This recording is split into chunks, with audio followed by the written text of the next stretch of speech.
The fifth wheel. Tom, I've known you for a while. Josh, welcome. Um, Well, we met one time, Seth. I was Right? probably drunk. So, No, you were driving. oh, It when was was this? it was years ago when LeBron James came back to Akron, Yeah. and remember everybody congregated over on his street, Yes, I do. and you drove down and broadcast over the phone or something. I went up to your I SUV or whatever I you were do in. I remember was that. like, took a quick selfie with you. I do remember that now. Yeah. And back then, not that I'm much better now, but I was growing my hair out because Triv wanted to cut my hair and shave my beard, Oh like yeah, for the next benefit that we had. So I looked like really mountain man, and Ray still decided to send me out to LeBron James's house in Bath and stand outside with TV cameras and everything else. And I looked like a dick standing out there, but it was fun. Yeah, I remember yeah. that. That's cool. Very cool, man. Well, guys, let's talk a little bit about this anniversary show that you guys are doing. October the 20th over at Jilly's in Akron. Tell us a little bit about the show and about what the band is up to these days. It's been a while. Been a little bit, on and off, but I don't know. The last what, Josh, 4, 5, 6 years, we've been dabbling at some things, and then COVID's screwed a lot of things up. We were going to do a tribute to our Nothing album during 2020, and then COVID kind of put a big squash on that, and so we got the other two guys back together here. Oh, what, end of last year, beginning of this year, and so let's we're not getting any younger. Let's do this, and it's actually been great. It's like never missing a beat, and it's going to be real fun.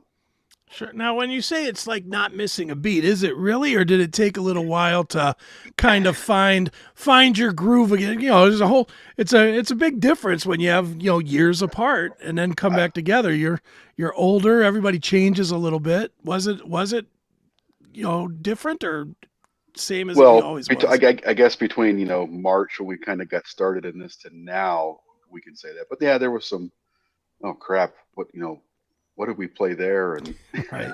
It, like the structuring the songs that's been the work. But I mean, we never missed a beat when the four of us kind of like just our vibe together, and like when we had to work through the songs and stuff and figure them out again. But like that vibe was immediately there, so it was Right. kind of like jumping. Like we had a show in '97, and hey, here's the next gig. Right. No doubt. So in 1990, what kind? First of all, tell people what kind of music you guys play. yeah, it's like what, pop alternative rock.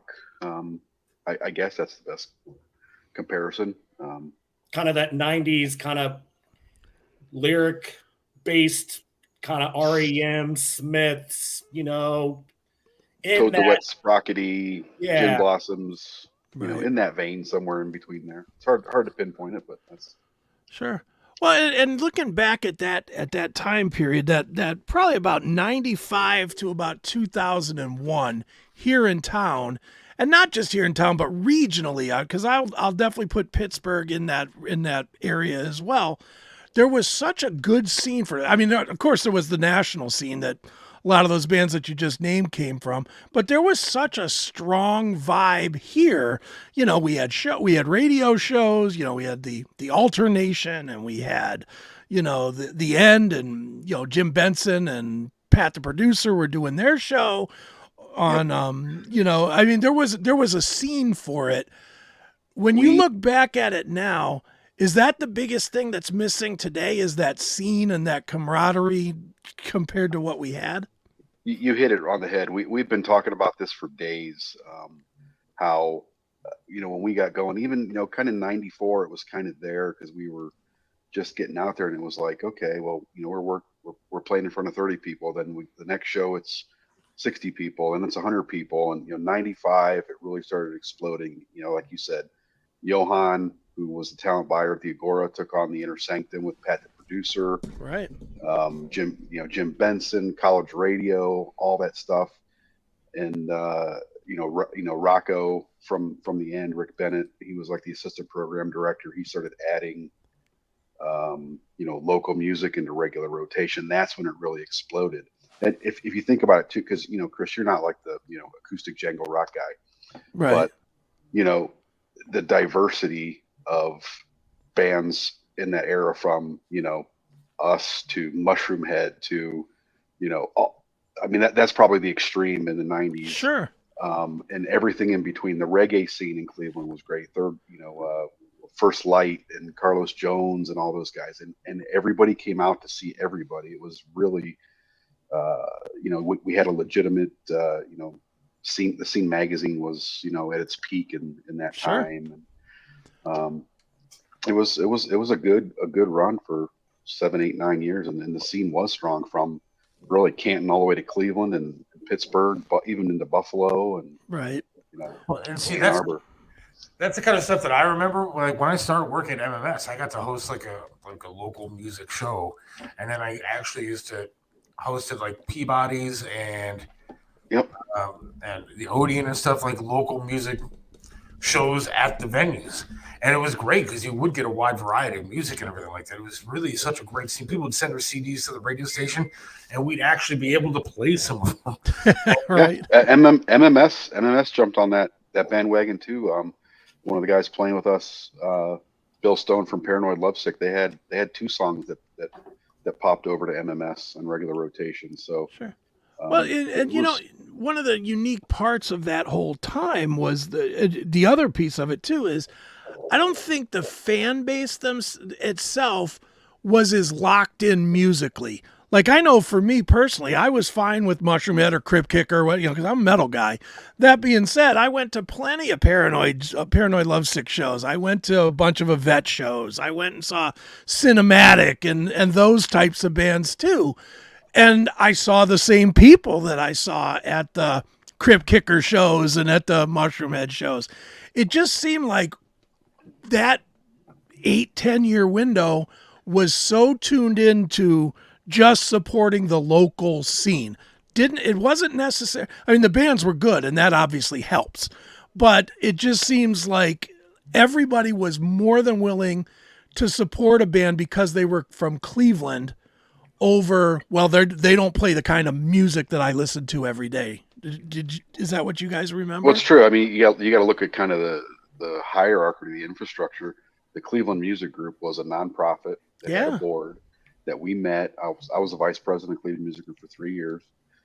We were all connected with the End, and then the Rock and Roll Hall of Fame came in, and Scene magazine. We all communicated. We all promoted.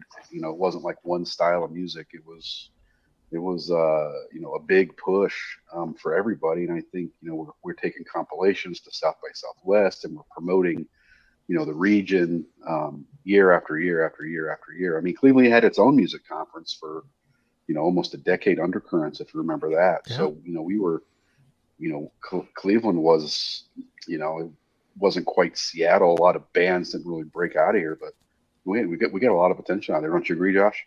Oh yeah, 100%. Like what that kind of all reminded me of is how, like everybody supported everybody, and you'd go, even if you're in a band, you're going to see the other bands. It didn't matter what genre. It was about the scene. It reminded me of how a collection of 4 or 5 bands, Tom, a couple of times we chartered a, chartered the bus, but it was a big Cleveland. Bus. That was Cleveland Music Group did that. Yeah. We did 2 trips to the Cleveland Showcase, CBGBs, and took 7, 8 bands out, and it was Cleveland night in New York City, and we did that a couple times. That was fantastic. So what do you guys feel is different about now that you're back at it and doing everything again? And what's different about the scene now? I mean, how much has it changed? I'm not probably as dialed in as some people, just because I'm older and I work for a living now. And 30 years ago, that was our life, and we lived and slept it. But I think if you look and you read Scene magazine or the things going on. It's kind of got this like metal, 2/3 metal, 1/3 rap kind of thing going on. I think maybe in Akron it's a little more alternative stuff going on down here, but See, I just don't think there's like that unified like push to. There's not that, we had like Chris said, we had the end, like that was like you listen to that from 7 to 9 on Sunday nights to find out who was playing, what they were playing, who to go see, and it's starting to happen a little bit. It seems like there's some new stuff going on, but it's a little disjointed. My favorite thing about Scene Magazine back in the day was, one, they'd have the big page of like list of Agora, and they have all the bands that were going to be there for like the next 2 months. And then back page was like the greatest thing ever. I knew you were going to say the back page. And so I miss Scene Magazine for both those reasons. But yeah, and I also miss the clubs. I miss the Peabodys and the Odeons and stuff like that. I think they might still do some stuff, but I mean, it was such a good local scene. Not only national bands, but they did have local bands playing out all the time that you could just go check out. Now you got to find a bar somewhere to go see bands. But I mean, that's the way it's done. So I guess I'm looking forward to just seeing your guys' show. Absolutely. Yeah. I think a big thing that's probably missing now too, though, is like we said, the whole music industry has changed, and the camaraderie certainly is not there like it used to be. But, there was something, and this is going to sound dumb, but it's just how I think it really is. There was something about going and seeing your friends play, buying their CD, and being able to say, yeah, here's my collection of bands that I know. And going. What were we just talking about the other night, Josh, with the whole tangible thing? Yeah, the whole having something in your hand. And you lose that when it's all right here. You completely lose that sense of the music's not as important anymore, and it's all distant. You guys' music would be no different than if I bought if I listened to Rusted Root on here, or Alanis Morissette or Taylor Swift. It's all just prepackaged into one thing now. There's no I mean, you guys remember CDs were cheap as hell from local bands. You get a CD for like $3 or something, or free sometimes if you bought a ticket to the show or whatever.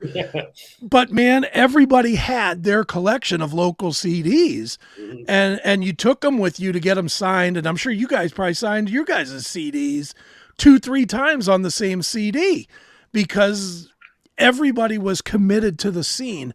Now it's so fractured that everything's a specialty type of music, and there's no tangible product anymore to latch onto.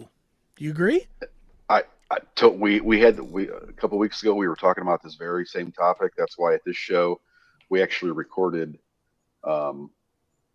several live shows where we had some like extra instruments, some horn players and things like that.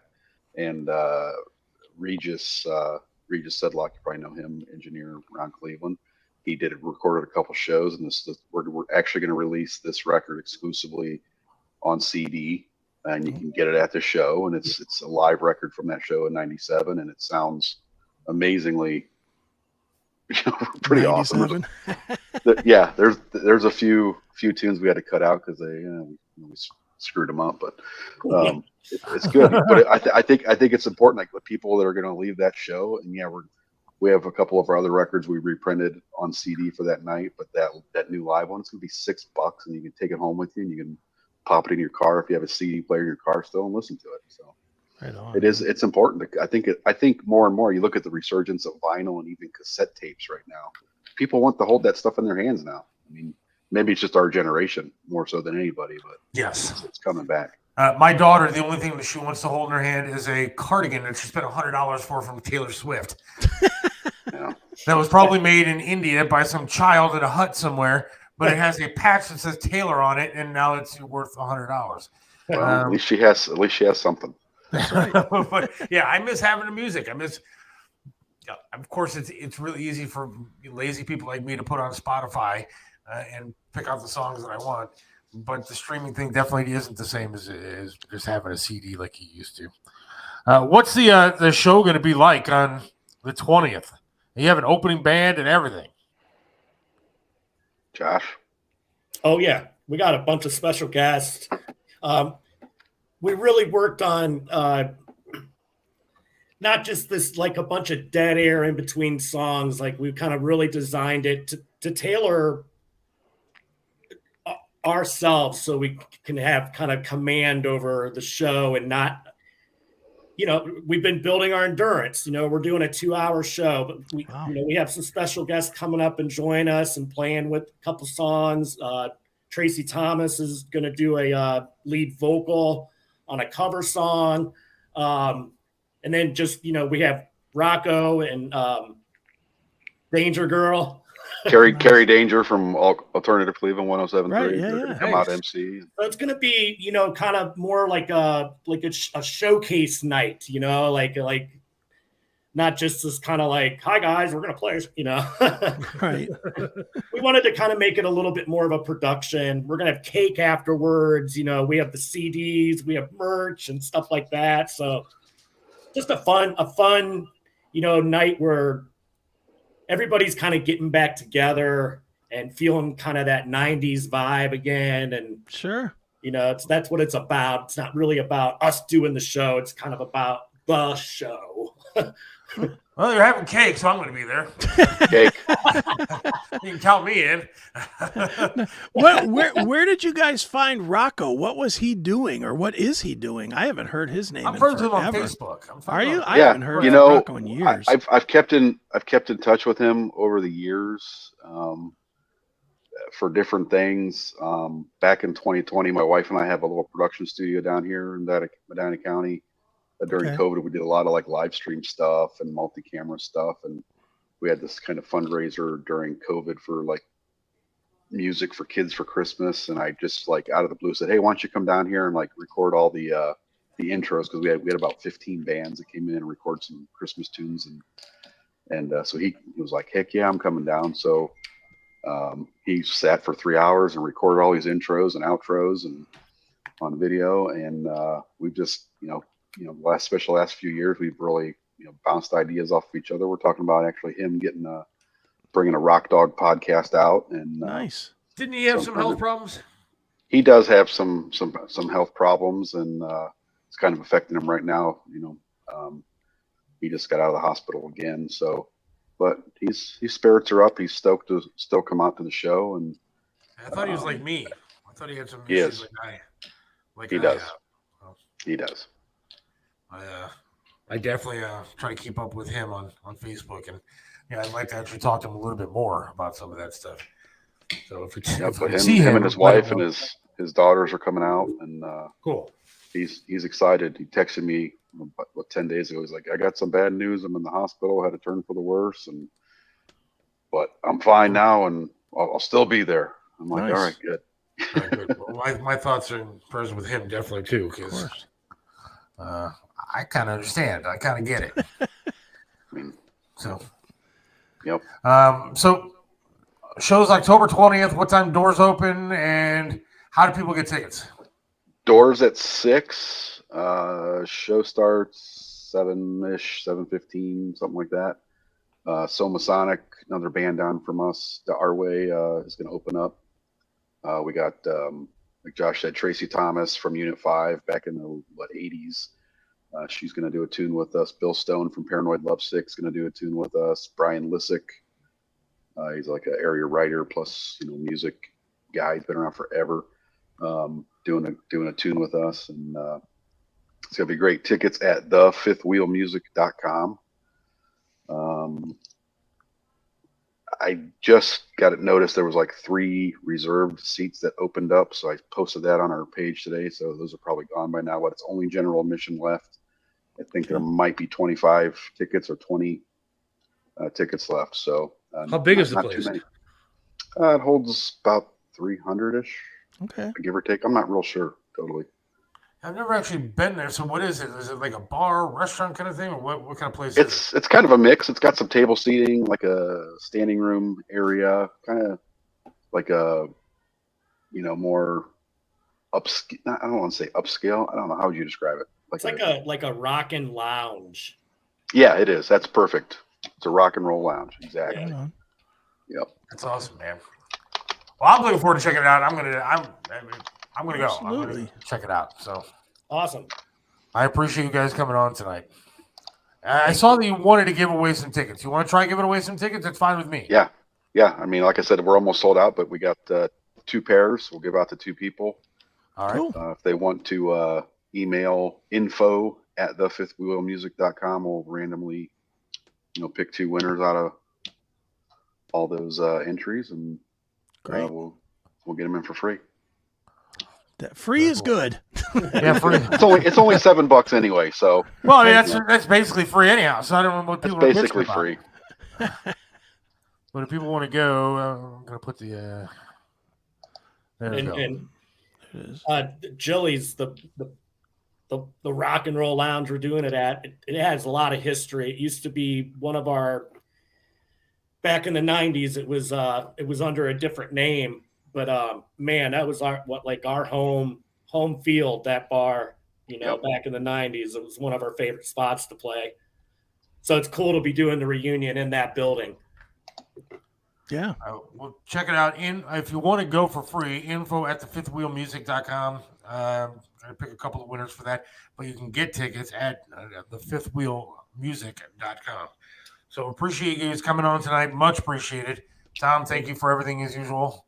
I'm Yep. sure I'll be talking to you again about issue 1. Yes. Because that's a big one that we got coming up. So we're going to talk to you. Josh, thank you. Good to see you again. Nice And take talking care of to you those guys. chickens in your backyard there, Tom. Don't worry, they're well maintained.